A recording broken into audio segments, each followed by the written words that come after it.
My father was, he is on the left here, my father was officer of the General Staff of the Soviet Army. He was inspector of land forces, Soviet troops stationed in countries like Mongolia, Cuba, East European countries. This is the picture taken at the entrance of my Institute of Oriental Languages. It's a part of Moscow State University. As every Soviet student, I was, quote-unquote, volunteering for harvesting grain in Kazakhstan. By the end of my training in school, I was recruited by the KGB. This picture was taken on that day, and you can see again how happy it feels to be recruited by the KGB.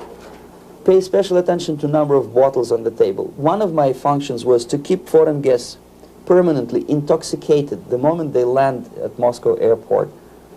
In 1967, the KGB attached me to this magazine, Look magazine. A group of 12 people arrived to USSR from United States to cover the 50th anniversary of October Socialist Revolution in my country. From the first page to the last page, it was a package of lies.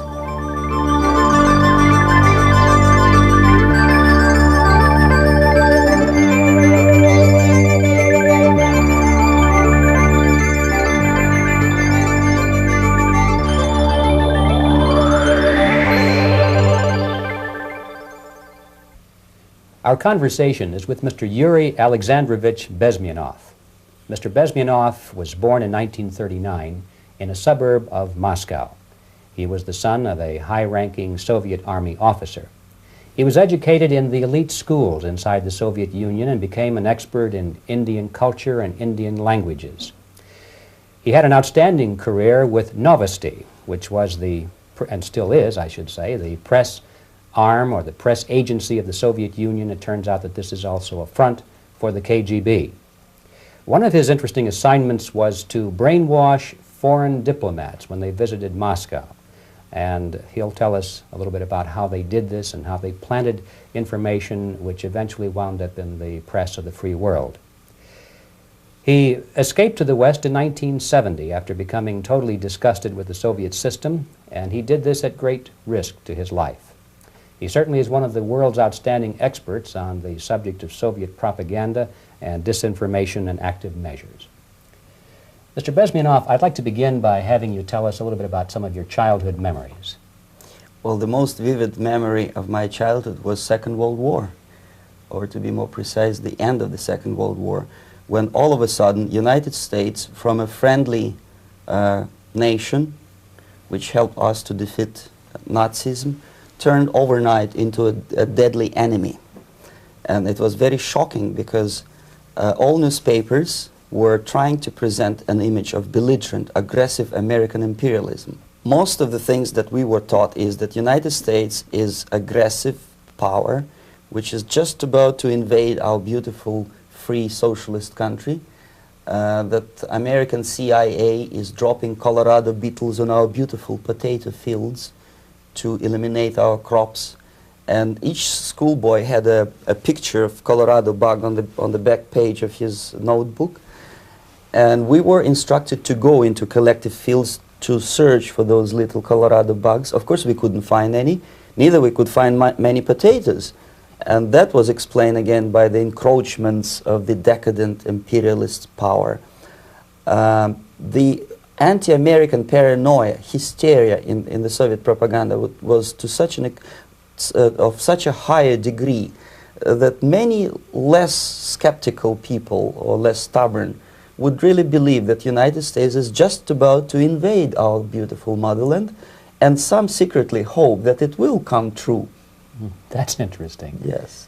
Well, getting back to life inside the Soviet Union or inside communist countries in general, in this country, at the university level primarily, we read and hear that the Soviet system is different from ours, but not that different, and that there is a convergence developing between all of the systems of the world, and that really it doesn't make an awful lot of difference what system you live under because you have corruption and dishonesty and tyranny and all that sort of thing. From your personal experience, what is the difference between life under communism and life in the United States? Well, life is obviously very much different for simple reason that the Soviet Union is a state capitalist economically. It's a state capitalism where an individual has absolutely no rights, no value, his life is nothing, it's just like an insect. He is disposable, whereby in the United States even the worst criminal is treated as a human being, he has a fair trial, and some of them capitalize on their crimes. They publish their memoirs in their prisons and get handsomely paid by your crazy publishers. The differences, of course, in the daily life are very various, depending on whom we are talking about. In my own private life, I never suffered from communism simply because I was brought up in a family of high-ranking military officer. Most of the doors were open for me. Most of my expenses were paid by the government, and I never had any troubles with the authorities or with the police.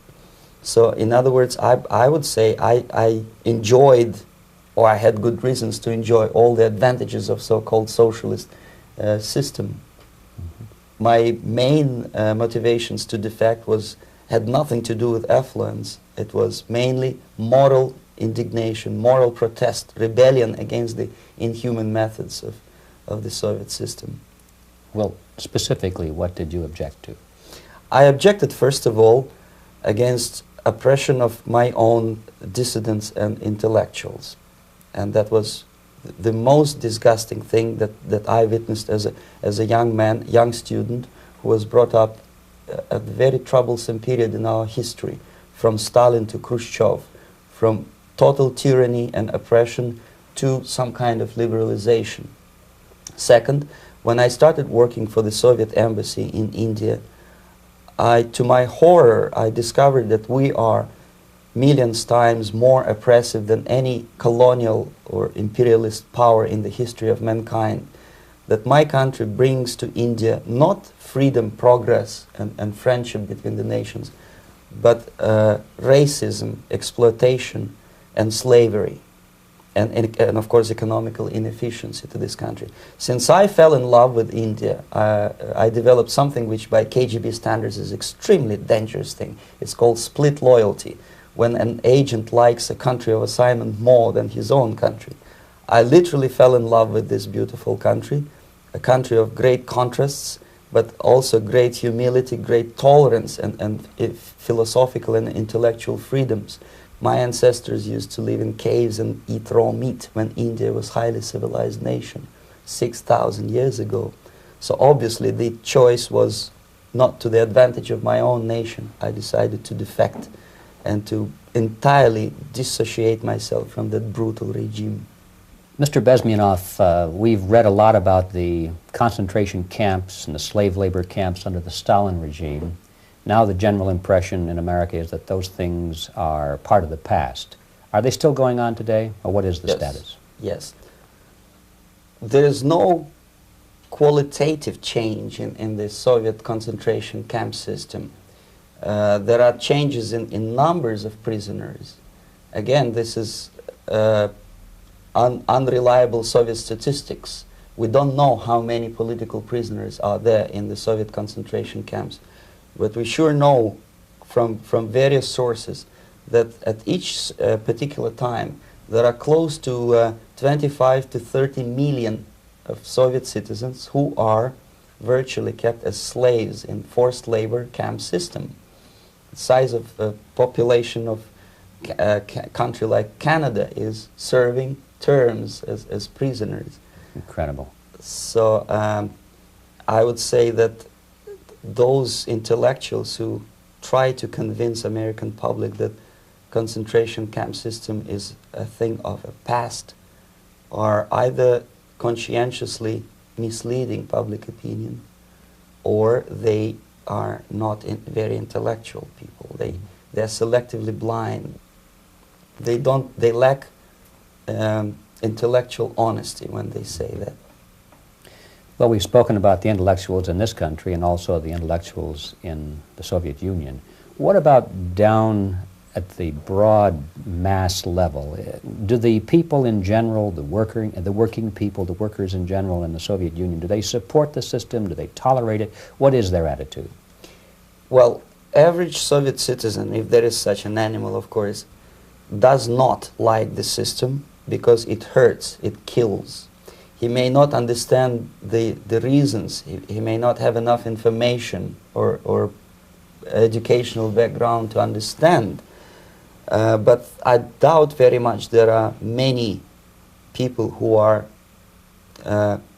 conscientiously supporting the Soviet system. There are not such people in USSR. Even those who have all the reasons to enjoy socialism, people like myself, who were a member of journalistic elite, they also hate the system for different reasons, though. Not because they lack material affluence, but because they are unfree to think, they are in constant fear, duplicity, split personality. And this is the greatest tragedy for my nation. Well, what do you think are the chances of the people actually overcoming their system or replacing it? There is a great possibility that system will sooner or later be destroyed from within. There is a self-destructive mechanism built into any socialist or communist or fascist system, because there is lack of feedback, because the system does not rely upon loyalty of population.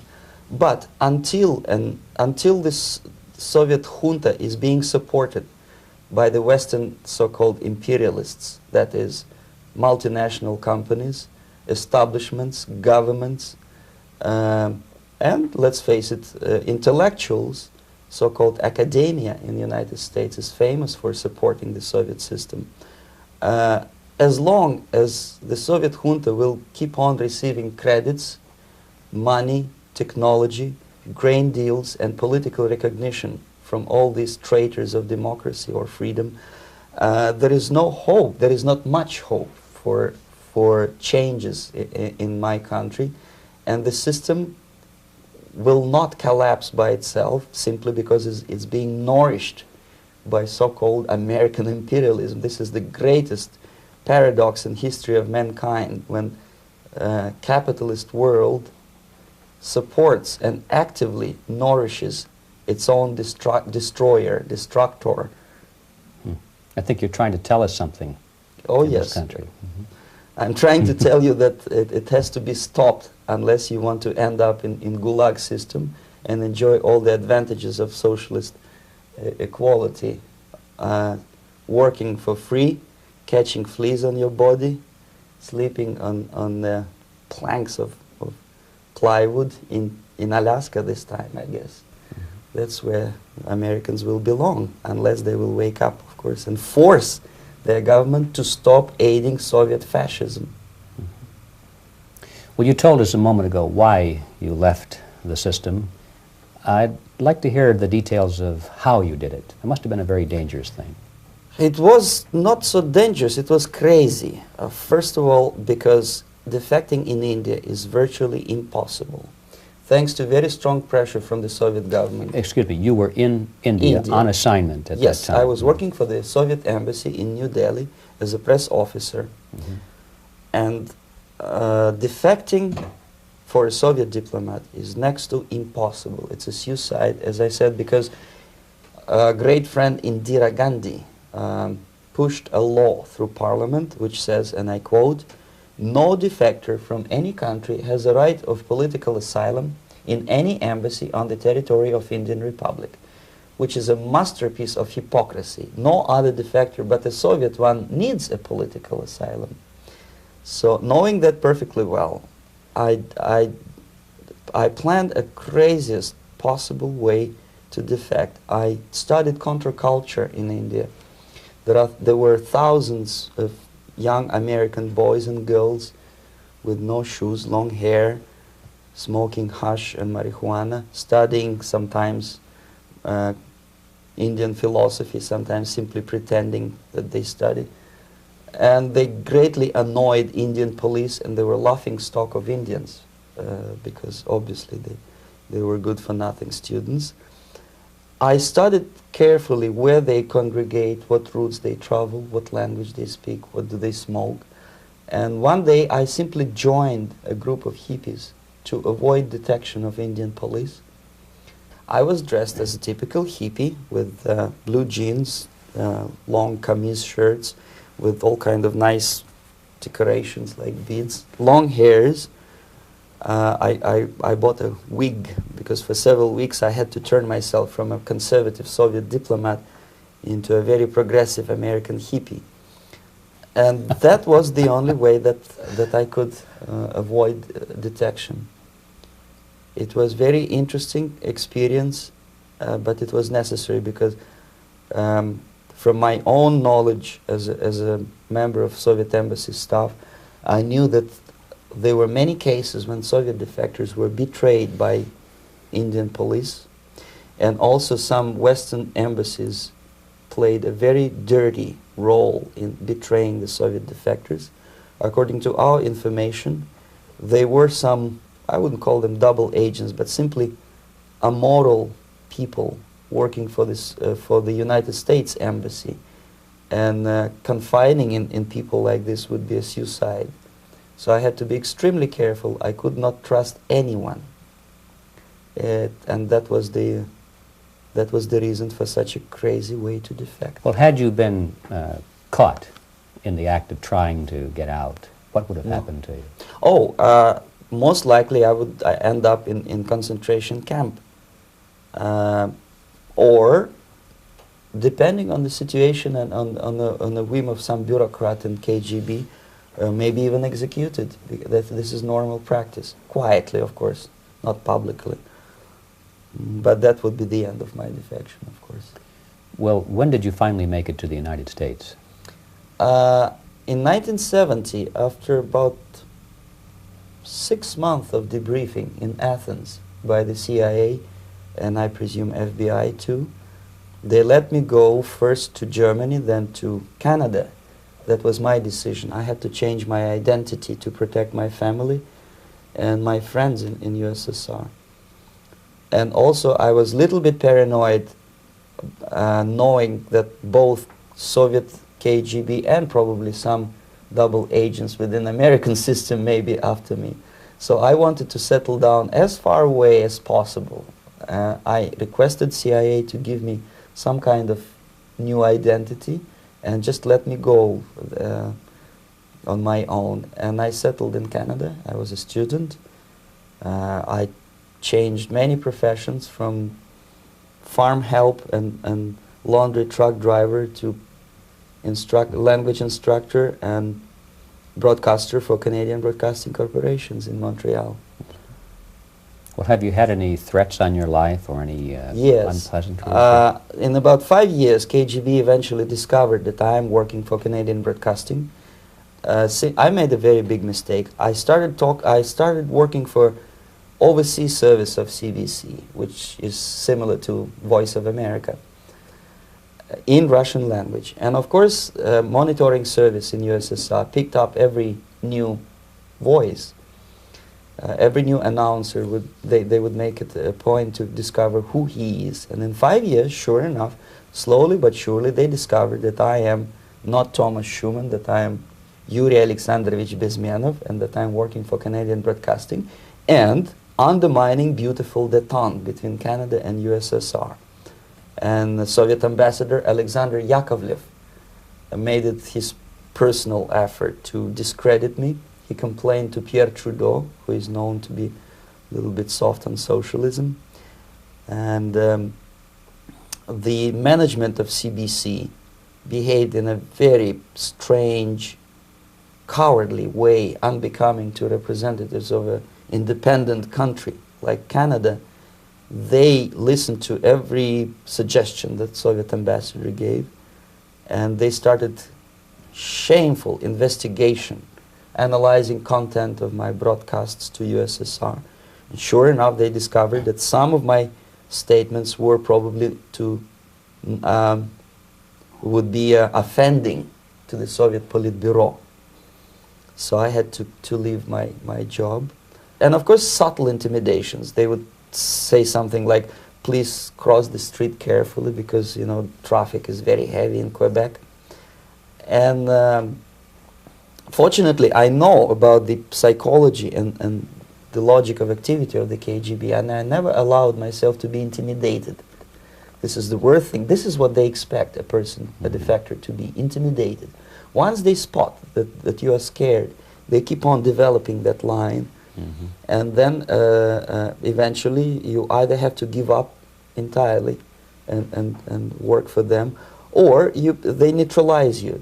They would definitely stop all kind of political activity, which they failed to do in my case, because I was stubbornly working for the Canadian Broadcasting. And in response to their intimidations, I said that, look, this is a free country, and I am as free as you are. And I also can drive very fast. And gun control is not yet established in Canada, so I had a couple of good shotguns in my basement. So welcome to visit me someday with your Kalashnikov's machine guns. So obviously it didn't work. Intimidation didn't work. So they tried different approach, as I described. They approached on the highest level, on the level of Canadian bureaucracy. And on that level they were successful. On that level they were successful. On individual level they failed flat.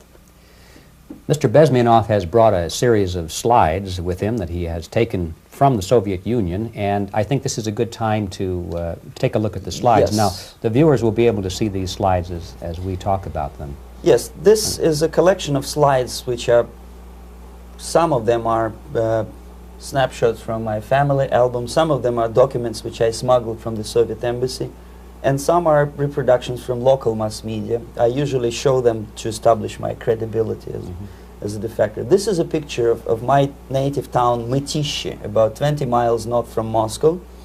Characteristically, there is a statue of Comrade Lenin in the central square. This is myself at the age of 7, again, characteristically, under the statue of Comrade Stalin, extending his friendly hand to peoples of the world. At that age, of course, I was still idealistically minded young communist, and I still believe that sooner or later things will go for better. But I realized that the system stinks, that something is fishy, and that ideology is fake, and the propaganda about advanced Soviet agriculture simply didn't meet the criteria of reality. If they talk about abundance of food and there is none in the stores, there must be something wrong. My father was, he is on the left here, my father was officer of the General Staff of the Soviet Army. He was inspector of land forces, Soviet troops stationed in countries like Mongolia, Cuba, East European countries. Were he alive today, most likely he would be inspecting Soviet troops in Nicaragua, Angola, and many other parts of the world. Fortunately, he died and he didn't see the disgrace, because deep inside he was a Russian patriot. He didn't like the idea of expanding Soviet military might, especially in the areas where we were not welcomed at all. Unlike many other military officers, he was reporting directly to the Minister of Defense, bypassing KGB and diplomatic service. In other words, he was a trusted military professional. And my impression that this type of people are much less hawkish and adventuristic than party bureaucrats in Kremlin.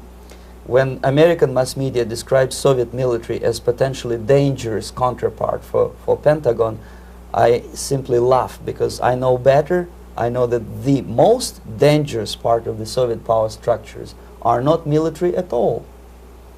Most likely, if they come to power in my country, they'll be more sensible negotiators for nuclear disarmament and withdrawal of the Soviet troops from many parts of the world. But if someone from the party structure or the KGB structure were to give the orders for a military intervention, they have to obey, they would follow, because they are professional military. But they, you see, the triangle of power and hate in USSR is the party at the top, the party elite, the oligarchy of the party, then the military, and the KGB at the bottom. They hate each other, and the most hated triangle, the most hated corner of the triangle is the Communist Party bureaucrats. They are the most adventuristic, senile megalomaniacs. They can start war, I wouldn't be surprised. Not the military. They know what war is. Yes. At least my father did. This is the picture taken at the entrance of my Institute of Oriental Languages. It's a part of Moscow State University. I graduated in 1963. and I Now, excuse me, which one were you on? I am on the right. You're on the right. And on the left is my my schoolmate Vadim Smirnov, who later was a apparatchik in the Central Committee of the Soviet Union Communist Party. What is an apparatchik? It's a functionary, something like civil service in British Empire. Someone who is never fired from the service. He stays there internally. He may not be promoted too high, but he's a dependable bureaucrat who will stay forever. I studied not only languages, but also history, literature, even music. I'm on this picture. I'm trying to learn how to play Indian musical instrument. I even tried to look like an Indian when I was second-year student. Not bad, right? Yes, actually it was strongly encouraged by the instructors in my school, because the graduates of my school were later on employed as diplomats, foreign journalists, or spies. As every Soviet student, I was quote-unquote volunteering for harvesting grain in Kazakhstan.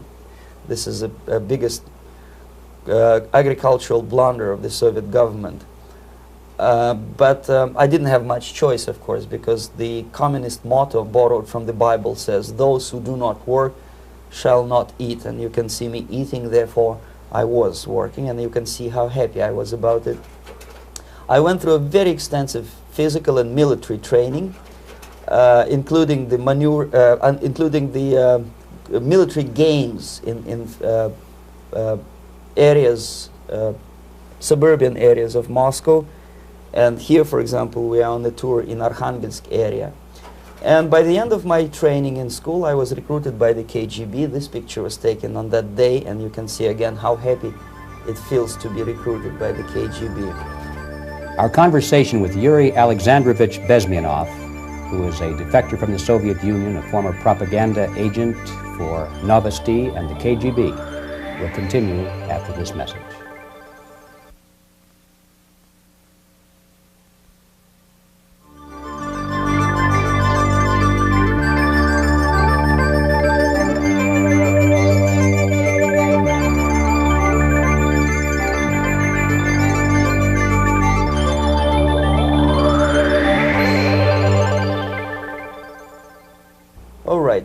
As every student in USSR, I went through very extensive physical and military training and civil defense training too. Unlike in the United States, where civil defense is virtually non-existent, zero. In USSR, every student, whatever his major subject, has to go through very extensive 4-year military and civil defense training. You can see me here with a group of students during one of the war games near Moscow. The main idea, of course, is to prepare a huge reserve army of the USSR. Each student has to graduate as a junior lieutenant. In my case, it was administrative and military intelligence service. My first assignment was to India as a translator with the Soviet Economical Aid Group, building refinery complexes in Bihar state and Gujarat state. At that time, I was still naively, idealistically believing that what I was doing contributes to the understanding and cooperation between the nations. It took me quite a number of years to realize that what we were bringing to India was a new type of colonialism, 1,000 times more oppressive and exploitative than any colonialism or imperialism in history of mankind.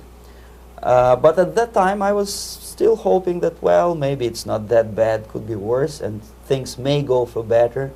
And I even tried to implement the beautiful Marxist motto, "Proletarians of all the countries unite." I tried to unite with the nice Indian girl, and I was fascinated by Indian culture, by the family life in this country. But obviously, Communist Party had different plans for my genes, so I had to marry this beautiful Russian girl. In the span of my career, I married 3 times.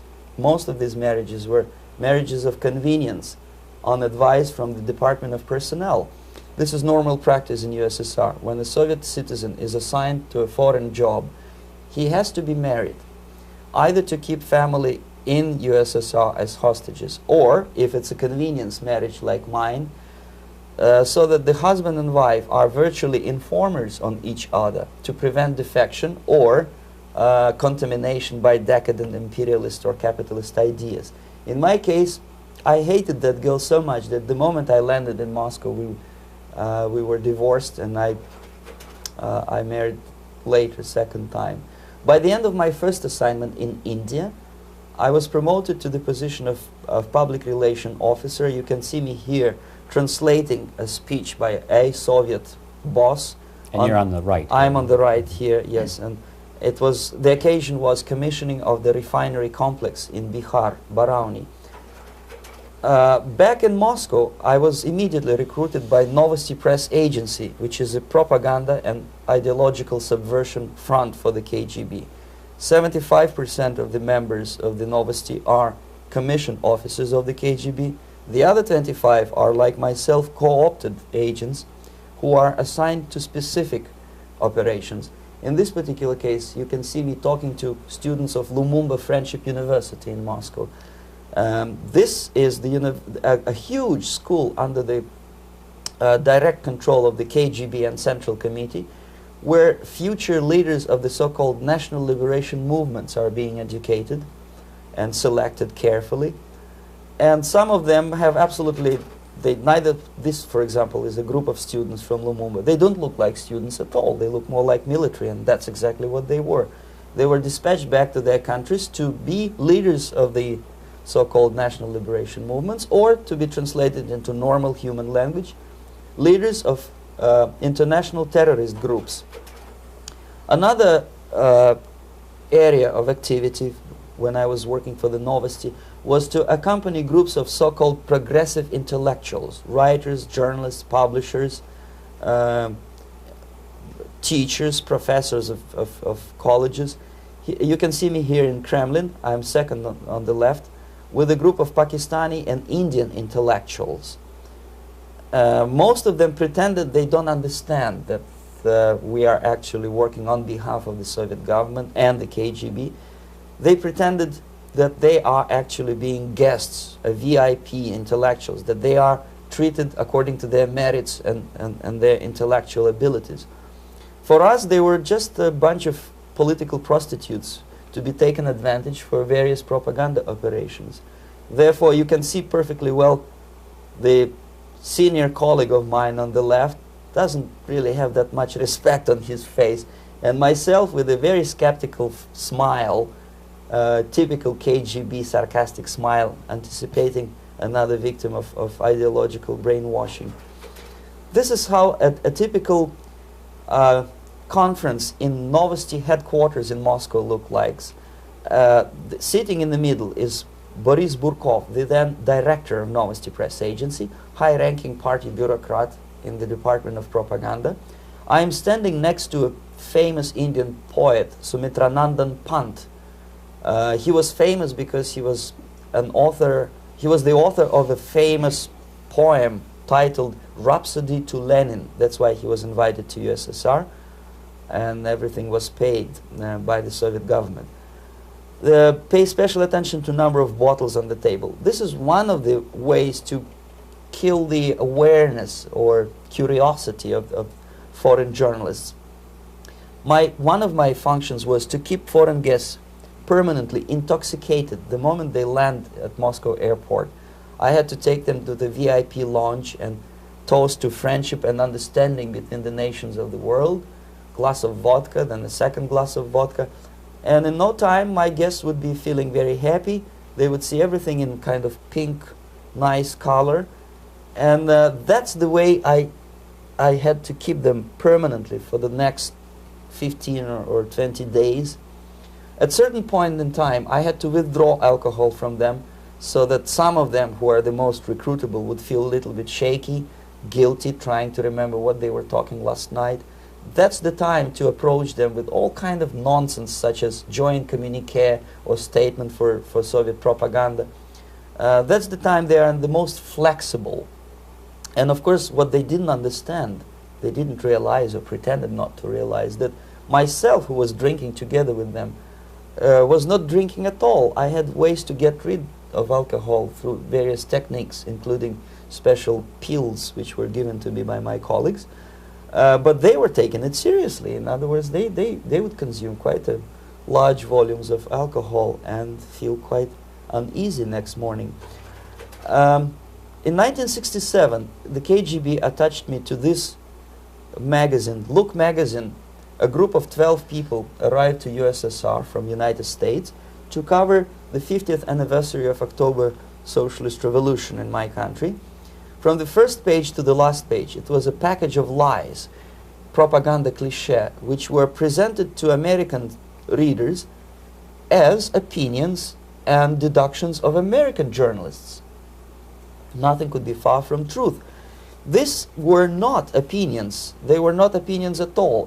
They were the clichés which the Soviet propaganda wants American public to think that they think. If it does make any sense at all. It sure does, because from the viewpoint of the Soviet propaganda, although there are some subtle criticisms of the Soviet system, the basic message is that Russia today is a nice, functioning, efficient system supported by majority of population.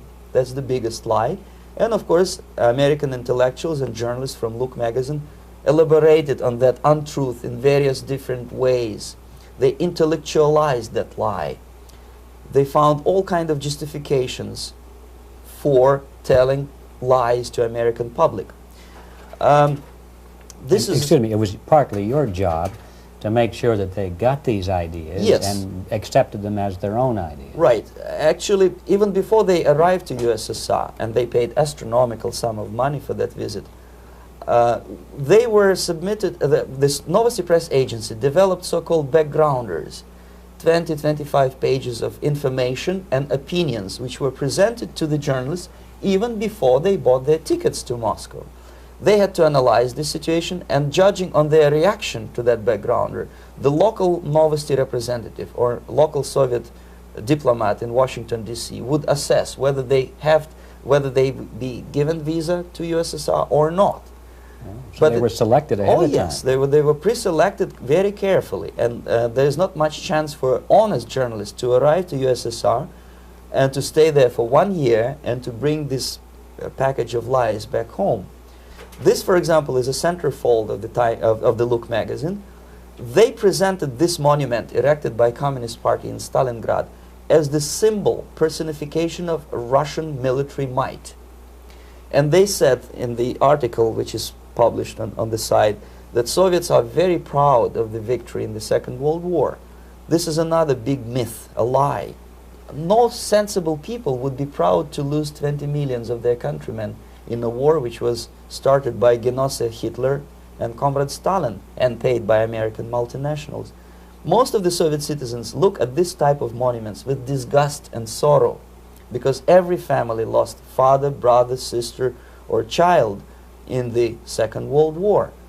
Yet American journalists who were trying to appease, to please their hosts, presented this picture on the centerfold as the symbol and personification of Soviet national, they call it Russian national spirit. And it was greatest misconception and a very tragic misunderstanding. Of course, Look magazine was not distributed in USSR. The main audience was in United States. But I presume that many Americans, millions of Americans who were reading Look magazine at that time, had absolutely wrong idea about the sentiments of my nation, about what the Soviets are proud of and what they hate. This is a group, you see the same lady with the sword in Stalingrad. This is the group of journalists. Myself is in the center with the same devilish smile. And Mr. Philip Harrington is on the extreme left there with his camera. This is the gentleman which was so deaf or so uninterested in what I had to say to him. This is the same picture, a blow-up of the same picture. Many guests from various countries, in this particular case from Asia and Africa, were taken by me as a Novosti Press agency employee for a tour across Siberia, for example. We would show them typical kindergarten, you see, nothing special by American standards, just nice children sitting, eating their breakfast or lunch. What they could not understand, or they pretended not to understand, that this is an exemplary kindergarten. This is not the kindergarten for average person or average family in USSR. And we maintain that illusion in their minds. You can see myself under the red spot in the middle there, with the same business-like expression. I'm doing my job. That's what I'm assigned to do, and that's what I was paid to do. But deep inside, I still hope that at least some of these useful idiots would understand that what they are looking at has nothing to do with the level of affluence in my nation. This is a better picture which reflects the true spirit of the Soviet childhood. This picture was printed in a Canadian government publication by mistake. In the middle you can see children playing on a small courtyard, and the caption goes, "This is a typical kindergarten in Siberia." What these idiots didn't understand, that it is not kindergarten at all. It is a prison for children of political prisoners.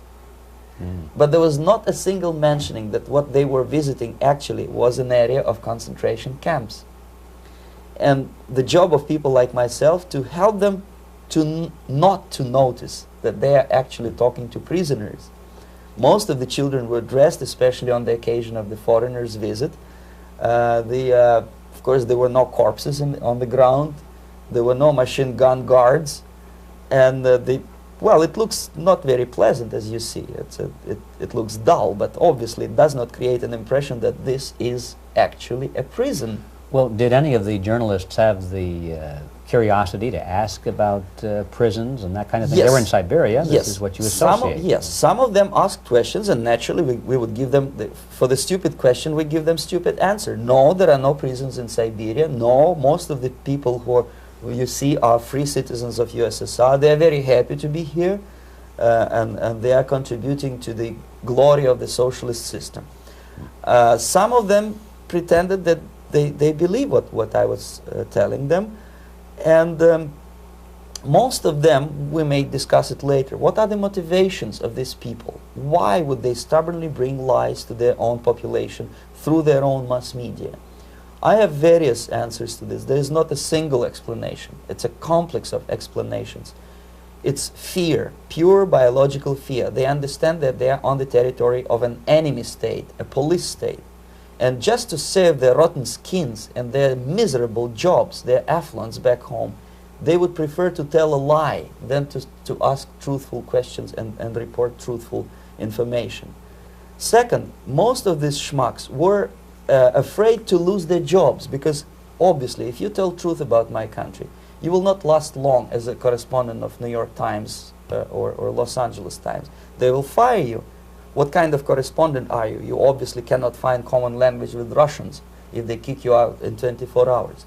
So just by trying to be conformist to their own editorial bosses, they tried not to offend the sentiments of the Soviet administrators and people like myself.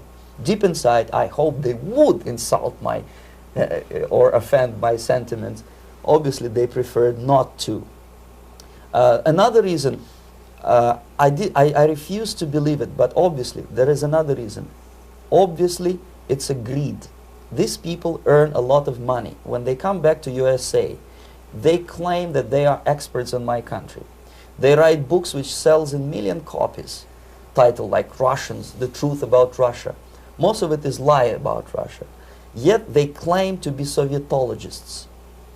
They play back myth about my country, the propaganda cliches. Yet they stubbornly resist the word of truth. If a person like Solzhenitsyn is either defecting or kicked out of USSR, they try all their best to discredit him and to discourage him. I don't have much chance to appear on national network with a true story about my country. But a useful idiot like Hendrik Smith or Robert Kaiser, they are big heroes. They come back from USSR, they say, oh, we were talking to dissidents in Russia. Big deal. Soviet dissidents are chasing American correspondents in the streets, and they are cowardly escaping from these contacts. For some strange reason, if you want to know more about Spain, you refer to Spanish writers. If you want to learn more about French, you read French writers. Even about Antarctica, I bet you would read penguins. Only about the Soviet Union, for some strange reason, you read Hendricks and Schmendricks and all kind of Kissingers, because they claim that they know more about my country. They know nothing, or next to nothing, or they pretend that they know more than they actually do. I would say they are dishonest people who lack integrity and common sense and intellectual honesty. They bring back all kind of stories like that. A kindergarten in Siberia. Omitting the most important fact, it's a prison for children of political prisoners. Another greatest example of monumental idiocy of American politicians. Edward Kennedy was in Moscow, and he thought that he is a popular, charismatic American politician who is easygoing, who can smile, dance at the wedding in Russian Palace of Marriages. What he did not understand, or maybe he pretended not to understand, that actually he was being taken for a ride. This is a staged wedding, especially to impress foreign media or useful idiots like Ed Kennedy. Most of the guests there, they had security clearance, and they were instructed what to say to foreigners. This is exactly what I was doing. You can see me in the same damn wedding palace in Moscow where Ed Kennedy was dancing here. You see, smiling. He thinks he's very smart. From the viewpoint of Russian citizens who observe this idiocy, he's narrow-minded, egocentrical idiot who tries to earn his own popularity through participation in propaganda farces like this. Here you can see myself. On the right, again, exemplary Soviet bride. On the left, 3 journalists from various countries, Asia, Africa, and Latin America. Obviously, they enjoying the situation. They will go back home and write the reports. We were present on a regular Soviet wedding. They were not present on a regular Soviet wedding. They were present, they were parts of a farce, of a circus performance. Another thing which I had to, sometimes risking my life to explain to foreigners. Time magazine, for example, is very critical of South African racist regime. The whole article was dedicated to the shameful internal passport system where blacks are not allowing to live with whites. For some strange reason, for the last 14 years since my defection, nobody wanted to pay attention to my passport. This is my passport. It also shows my nationality, and it has a police rubber stamp, which is called propiska in Russian language, which assigns me to a certain area of residence. I cannot leave that area, same way as this black man cannot leave the area in South Africa. Yet we call South African government racist regime. Not a single Jane Schmonda or Fonda is brave enough, courageous enough to come to media and say, look, this is what happens in USSR. I send a copy of my passport to many American liberals and civil rights defenders and all the other useful idiots. They never bothered to answer me back. This shows what kind of integrity, what kind of honesty these people are. They're a bunch of hypocrites because they don't want to recognize a good example of racism in my country. This is the first stage of befriending a professor. You can see myself on the left with the same James Bond smile. On the right is my KGB supervisor, Comrade Leonid Mitrokhin, and in the middle a professor of political science in Delhi University. The next stage would be to invite him to a gathering of Indo-Soviet Friendship Society. There he is sitting next to his wife before he is being sent to USSR for free trip. Everything is paid by the Soviet government. He was made to believe that he is invited to USSR because he is a talented, sober-thinking intellectual. Absolutely false. He is invited because he is a useful idiot, because he would agree and subscribe to most of the Soviet propaganda cliché. And when he is coming back to his own country, he is going for years and years to teach the beauties of Soviet socialism to newer and newer generations of his students, thus promoting the Soviet propaganda line. The KGB was even curious about this gentleman. It may look innocent. Maharishi Mahesh Yogi, a great spiritual leader, or maybe a great charlatan and crook, depending on from which side you are looking at him. Beatles were trained at his ashram in Hardwar in India how to meditate. Mia Farrow and other useful idiots from Hollywood visited his school, and they returned back to United States absolutely zonked out of their minds with marijuana, hashish, and crazy ideas of meditation. To meditate, in other words, to isolate oneself from the current social and political issues of your own country. To get into your own bubble, to forget about troubles of the world. Obviously, KGB was very fascinated with such a beautiful school, such a brainwashing center for stupid Americans. I was dispatched by the KGB to check what kind of VIP Americans attend this school. That's you on the left. Yes, I'm on the left. I was trying to get enrolled in that school. Unfortunately, the Maharishi Mahesh Yogi asked too much. He wanted $500 American for enrollment. But my function was not actually to get enrolled in the school. My function was to discover what kind of people from United States attend this school. And we discovered that, yes, there are some influential members of family, public opinion makers of United States, who come back with the crazy stories about Indian philosophy. Indians themselves look upon them as idiots, useful idiots. To say nothing about KGB, who looked at them as extremely naive, misguided people. Obviously, a VIP, say a wife of a congressman, or a prominent Hollywood personality, after being trained in that school, is much more instrumental in the hands of manipulators of public opinion and KGB than a normal person who understands, who looks through this type of fake religious training. Why would they be more susceptible to manipulation? I just mentioned that because, you see, a person who is too much involved in introspective meditation. You see, if you carefully look what Maharishi Mahesh Yogi is teaching to Americans, is that most of the problems, most of the burning issues of today can be solved simply by meditating. Don't rock the boat. Don't get involved. Just sit down, look at your navel, and meditate. And the things, due to some strange logic, due to cosmic vibration, will settle down by themselves. This is exactly what the KGB and Marxist-Leninist propaganda wants from Americans, to distract their opinion, attention, and mental energy from real issues of the United States into a non-issues, into a non-world, non-existent harmony. Obviously, it's more beneficial for the Soviet aggressors to have a bunch of duped Americans than Americans who are self-conscious, healthy, physically fit, and alert to the reality.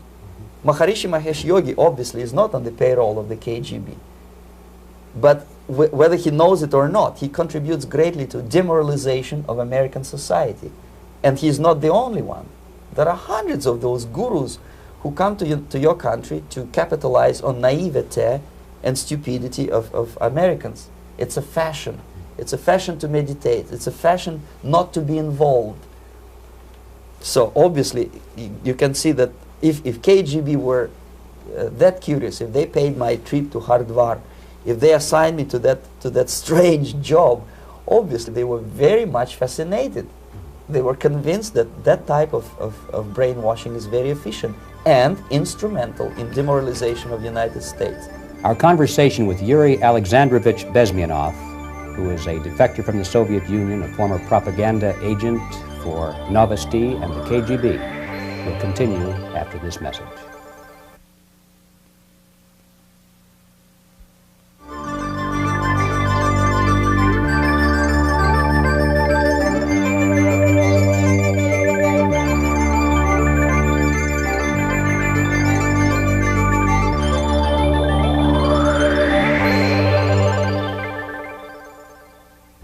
This picture shows the part of the building of USSR embassy, and my supervisors. On the left is Comrade Mehdi, an Indian communist, and on the right, Comrade Mitrokhin, my supervisors in the secret department of research and counter-propaganda. It has nothing to do with either research or counter-propaganda. Most of the activity of that department was to compile huge volume of information on individuals who were instrumental in creating public opinion. Publishers, editors, journalists, actors, educationalists, professors of political science, members of parliament, representatives of business circles. Most of these people were divided roughly in two groups. Those who would toe the Soviet foreign policy, they would be promoted to the positions of power through media and public opinion manipulation. Those who refused the Soviet influence in their own country would be character assassinated or executed physically come revolution. Same way as in the small town of Hue in South Vietnam, several thousands of Vietnamese were executed in one night when the city was captured by Viet Cong for only 2 days. And American CIA could never figure out how could possibly communists know each individual, where he lives, where to get him, and would be arrested in one night, basically in some 4 hours before dawn, put on a van, taken out of the city limits and shot. The answer is very simple. Long before communists occupied the city, there was extensive network of informers, local Vietnamese citizens, who knew absolutely everything about people who are instrumental in public opinion, including barbers and taxi drivers. Everyone who was sympathetic to the United States was executed. Same thing was done under the guidance of the Soviet embassy in Hanoi, and same thing I was doing in New Delhi. To my horror, I discovered that in the files where people were doomed to execution, there were names of pro-Soviet journalists with whom I was personally friendly. Pro-Soviet? Yes. They were idealistically minded leftists who made several visits to USSR, and yet the KGB decided that come revolution or drastic changes in political structure of India, they will have to go. Why is that? Because they know too much. Simply because, you see, the useful idiots, the leftists who are idealistically believing in the beauty of Soviet socialist or communist or whatever system, when they get disillusioned, they become the worst enemies. That's why my KGB instructors specifically made a point, never bother with leftists. Forget about these political prostitutes. Aim higher. This was my instruction. Try to get into large circulation, established conservative media. Rich, filthy rich movie makers, intellectuals, so-called academic circles. Cynical, egocentric people who can look into your eyes with angelic expression and tell you a lie. These are the most recruitable people, people who lack moral principles, who are either too greedy or too suffer from self-importance. They feel that they matter a lot. These are the people who KGB wanted very much to recruit. But to eliminate the others, to execute the others, don't they serve some purpose? Wouldn't they be the ones they rely on? They serve purpose only at the stage of destabilization of a nation. For example, your leftists in United States, all these professors and all these beautiful civil rights defenders, they are instrumental in the process of the subversion only to destabilize the nation. When their job is completed, they are not needed anymore. They know too much. Some of them, when they get disillusioned, when they see that Marxist-Leninists come to power, obviously they get offended. They think that they will come to power. That will never happen, of course. They will be lined up against the wall and shot. But they may turn into the most bitter enemies of Marxist-Leninists when they come to power. And that's what happened in Nicaragua. You remember most of these former Marxist-Leninists were either put to prison or one of them split and now he's working against Sandinistas. It happened in Grenada when Maurice Bishop was already a Marxist. He was executed by a new Marxist who was more Marxist than this Marxist. Same happened in Afghanistan when first there was Taraki, he was killed by Amin, then Amin was killed by Babrak Karmal with the help of KGB. Same happened in Bangladesh when Mujibur Rahman, very pro-Soviet leftist, was assassinated by his own Marxist-Leninist military comrades. It's the same pattern everywhere. The moment they serve their purpose, all the useful idiots are either be executed entirely, all the idealistically minded Marxists, or exiled, or put in prisons, like in Cuba. Many former Marxists are in Cuba, in prison. So most of the Indians who were cooperating with the Soviets, especially with our Department of Information of the USSR Embassy, were listed for execution. And when I discovered that fact, of course I was sick. I was mentally and physically sick. I thought that I'm going to explode one day during the briefing at the ambassador's office. I would stand up and say something that we are basically a bunch of murderers. That's what we are. It has nothing to do with friendship and understanding between the nation and blah, blah, blah. We are murderers. We behave as a bunch of thugs in a country which is hospitable to us, a country which with ancient traditions. But I did not defect. I tried to get the message across. To my horror, nobody wanted even to listen, least of all to believe what I had to say. And I tried all kinds of tricks. I would leak information through letters or lost documents or something like that. And still I got no message. The message was not published, even in the conservative mass media of India. The immediate impulse to defect was Bangladesh crisis, which was described by American correspondents as Islamic grassroots revolution, which is absolute baloney. There was nothing to do with Islam, and there was no grassroots revolution. Actually, there are no grassroots revolutions, period. Any revolution is a byproduct of a highly organized group of conscientious and professional organizers, but it has nothing to do with grassroots.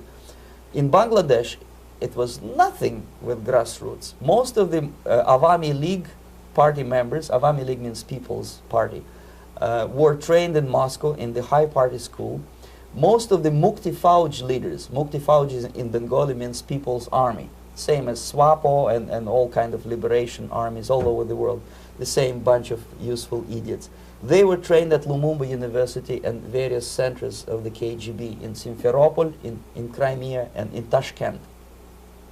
So when I saw that Indian territory is being used as a jumping board to destroy East Pakistan, I saw myself thousands of so-called students traveling through India to East Pakistan, through the territory of India, and Indian government pretended not to see what's going on. They knew perfectly well, the Indian police knew it, the intelligence department of Indian government knew it, the KGB of course knew it, and the CIA knew it.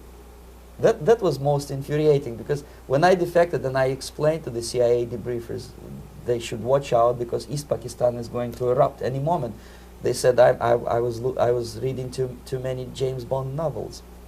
Anyway, so East Pakistan was doomed. One of my colleagues in the Soviet consulate in Calcutta, when he was dead drunk, he ventured into the basement to relieve himself, and he found big boxes which said printed matter to Dhaka University. Dhaka is the capital of East Pakistan. And since he was drunk and curious, he opened one of the boxes and he discovered not printed matter. He discovered Kalashnikov guns and ammunition in there. Anyway, it's a long story. When I saw the preparations for the invasion into East Pakistan, obviously I wanted to defect immediately. The only thing I couldn't at that time make up my mind when and where and how. One of the reasons, of course, you see, I was in love with India. I mentioned it before. I spoke the languages. I socialized with people. And I understood that I had to act fast unless I want this beautiful country to be permanently and irreparably damaged by our presence. One of the reasons not to defect was, as you can see, I was living in relative affluence. Who the hell in the normal mind would defect and do what? To be abused by your media, to be called McCarthyist and fascist and paranoid, or to drive a taxi in New York City? What for? What the hell for should I defect? To be abused by Americans, to be insulted in exchange for my effort to bring the truthful information about impending danger of subversion. As you can see, I was living in quite a comfortable conditions next to swimming pool, where Indians were not allowed, by the way. I was highly paid expert in propaganda. I had my family. I was respected by my nation. My career was cloudless. The third reason, how to defect with the family. To defect with the baby and the wife would be virtual suicide, because according to law, that hypocritical law which I quoted before, the Indian police will have to hand me over back to the KGB, and that will be the end of my defection and probably my life. Again, I cannot smuggle my wife because she was not quite sure what I was doing. She was not that idealistically involved, and she was definitely not in the total picture of what I was doing for the KGB. She would be shocked if I you know, put her in my van and drive her to the American embassy or elsewhere. That would be a greatest danger. So again, I had to defect in such a way that my defection would look as simple disappearance. And there were many cases like that when the Soviet agents simply disappeared, either killed in action or, thanks to their curiosity and their close contacts with radicals, some of them were killed by the Marxists, by the way. It happened in many African countries when the Soviet KGB were killed by Africans themselves. Not because they hated Marxism-Leninism, but because they were simply trigger-happy bunch of unruly characters. If you give them a machine gun, they will shoot. And some of the Soviets obviously were not careful enough to protect themselves, and they got into embarrassing situations when they were shot at the crossfire between factions of so-called liberation movements. Anyway, so I decided, as I said, to study the counterculture. I decided this probably would be the best way to disappear. I socialized with characters like this. On the left, you see, he's a barefoot American hippie. It took me quite a long time to study exactly what they were doing and how to mix with them. But eventually I did it. Most of Indian newspapers carried my picture and promise of 2,000 rupees for information about my whereabouts. But they were looking for the wrong person, because they obviously tried to stop a young Soviet diplomat in white shirt and tie, and this is how I looked at the time of defection. Nobody could possibly think that a Soviet diplomat would be as crazy as to join a bunch of hippies. That's you. Yes, travel India and smoke hash. So I made it literally almost like a Hollywood-style detective story. From under the nose of the KGB in Bombay airport, I landed the plane and I flew to Greece, where I was debriefed by the CIA. That's basically that's all for my slides. We can turn off the projector, then. That's very interesting. Well, you spoke several times before about ideological subversion. That is a phrase that I'm afraid some Americans don't fully understand. When the Soviets used the phrase ideological subversion, what do they mean by it? Ideological subversion is the process which is legitimate, overt, and open. You can see it with your own eyes. All you have to do, all American mass media has to do, is to unplug their bananas from their ears, open up their eyes, and they can see it. There is no mystery. There is nothing to do with espionage. I know that espionage intelligence gathering looks more romantic. It sells more deodorants through the advertising, probably. That's why your Hollywood producers are so crazy about James Bond type of thrillers. But in reality, the main emphasis of the KGB is not in the area of intelligence at all. According to my opinion and opinion of many defectors of my caliber, only about 15% of time, money, and manpower is spent on espionage as such. The other 85% is a slow process which we call either ideological subversion or active measures, активные мероприятия in the language of the KGB, or psychological warfare. What it basically means is to change the perception of reality of every American to such an extent that despite of the abundance of information, no one is able to come to sensible conclusions in the interests of defending themselves, their families, their community, and their country. It's a great brainwashing process which goes very slow, and it's divided in 4 basic stages. The first one being demoralization. It takes from 15 to 20 years to demoralize a nation. Why that many years? Because this is the minimum number of years which requires to educate one generation of students in the country of your enemy, exposed to the ideology of the enemy. In other words, Marxism-Leninism ideology is being pumped into the soft heads of at least 3 generations of American students without being challenged or counterbalanced by the basic values of Americanism, American patriotism. The result you can see. Most of the people who graduated in the 60s, dropouts or half-baked intellectuals, are now occupying the positions of power in the government, civil service, business, mass media, educational system. You are stuck with them. You cannot get rid of them. They are contaminated. They are programmed to think and react to certain stimuli in a certain pattern. You cannot change their mind, even if you expose them to authentic information, even if you prove that white is white and black is black. You still cannot change the basic perception and the logic of behavior. In other words, these people, the process of demoralization is complete and irreversible. To get rid of society of these people, you need another 20 or 15 years to educate a new generation of patriotically minded and common sense people who would be acting in favor and in the interests of the United States society. And yet these people who've been programmed and, as you say, in place and Yes. who are favorable to an opening with the Soviet concept, these are the very people who would be marked for extermination in this country? Most of them, yes. Simply because the psychological shock when they will see in future what the beautiful society of equality and social justice means in practice, obviously they will revolt. They will be very unhappy, frustrated people. And the Marxist-Leninist regime does not tolerate these people. Obviously they will join the links of dissenters, dissidents. Unlike in present United States, there will be no place for dissent in future Marxist-Leninist America. Here you can get popular like Daniel Ellsberg and filthy rich like Jane Fonda for being dissident, for criticizing your Pentagon.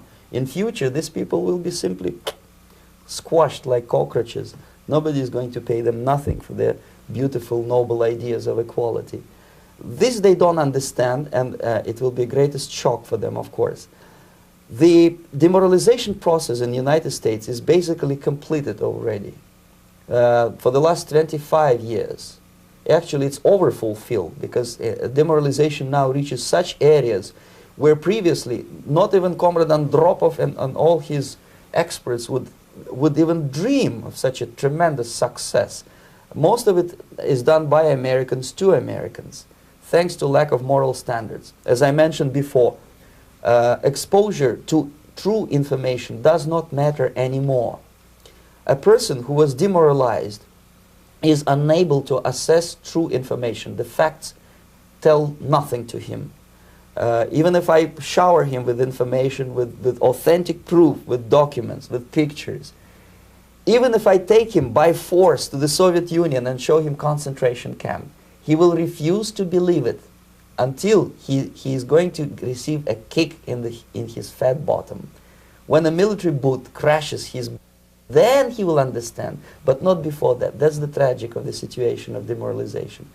So basically America is stuck with demoralization, and unless, even if you start right now, here, this minute, you start educating new generation of Americans, it will still take you 15 to 20 years to turn the tide of ideological perception of reality back to normalcy and patriotism.